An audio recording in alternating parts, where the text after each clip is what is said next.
এই হলো পাকিস্তানের বালুচিস্তান প্রভিন্স, যেখানে বালুচিস্তান লিবারেশন আর্মি একটার পর একটা অ্যাটাক করেই চলেছে। মূলত পাঞ্জাব প্রভিন্স থেকে কাজ করতে যাওয়া মানুষদের উপরই অ্যাটাকটা করা হচ্ছে। মৃতের সংখ্যা 70 না 102 নাকি তারও বেশি তাও ঠিক জানা যাচ্ছে না, কারণ বিভিন্ন মিডিয়া বিভিন্ন সংখ্যা দেখাচ্ছে। বালুচিস্তান লিবারেশন আর্মি এই হত্যালীলার নাম দিয়েছে অপারেশন হেড অফ। তবে এই ঘটনার নেপথ্যে থাকা আসল কারণটা জানতে আমাদের এর ইতিহাস সম্বন্ধেও একটু আলোচনা করতে হবে।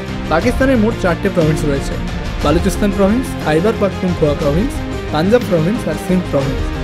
জনসংখ্যার দিক থেকে পাঞ্জাব প্রভিন্স সব থেকে বড়, যেখানে পাকিস্তানের মোট জনসংখ্যা 24 কোটি, সেখানে পাঞ্জাব প্রভিন্সের পপুলেশনই 12 কোটিরও বেশি। এই রাজনৈতিক ক্ষমতা হোক বা পার্লামেন্টের রিপ্রেজেন্টেশন, সব দিক থেকেই পাঞ্জাব প্রভিন্স বেশি শক্তিশালী। এদিকে বালুচিস্তান প্রভিন্স হলো পাকিস্তানের সবচেয়ে বড় প্রভিন্স, তবে জনসংখ্যা এখানে মাত্র 1.5 কোটি। কিন্তু গুরুত্বপূর্ণ হলো এখানের প্রাকৃতিক সম্পদ। তেলের খনি, কয়লা খনি, তামা, সোনা, ন্যাচারাল গ্যাস এখানে প্রচুর পরিমাণে রয়েছে। এই রিজার্ভগুলো থেকে পাকিস্তান সরকার বেশ ভালো কামাই করে, অথচ বালুচিস্তানের জনগণকে অর্থনৈতিক অনটনে জীবনযাপন করতে হয়। আবার এই বিষয়গুলোকে হাইলাইট করে তারা যখনই আন্দোলন করেছে, তখনই হাজার হাজার মানুষের বুকে নয় আর্মির গুলি লেগেছে, আর নয় তাদেরকে একেবারে গায়েব করে দেওয়া হয়েছে। আলাদা করে পাকিস্তানের হিউম্যান রাইটস নিয়ে আর কিছু বলার নেই। তারা একটা সময় পূর্ব পাকিস্তানের মানুষদের ওপর অত্যাচার করেছে, যেটা আজকের দিনে বাংলাদেশ নামে পরিচিত।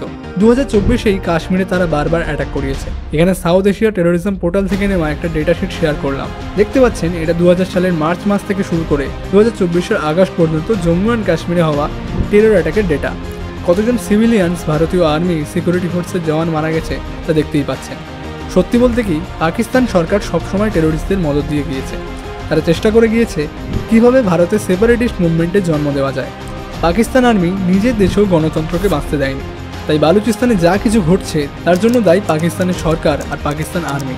যে দেশের গভর্নমেন্ট আর আর্মি মিলে নিজের দেশে হিউম্যান রাইটস ভায়োলেট করে চলেছে, সেই দেশ ইউএনের মতো ইন্টারন্যাশনাল ফোরামে গিয়ে কাশ্মীরে হিউম্যান রাইটস ভায়োলেশনের ন্যারেটিভ তৈরি করে। রিসেন্টলি একজন প্যালেস্তিনিয়ান জার্নালিস্টও আর্টিকেল 370 হটানো নিয়ে ইউএন কাউন্সিলে প্রশ্ন তুলেছিল।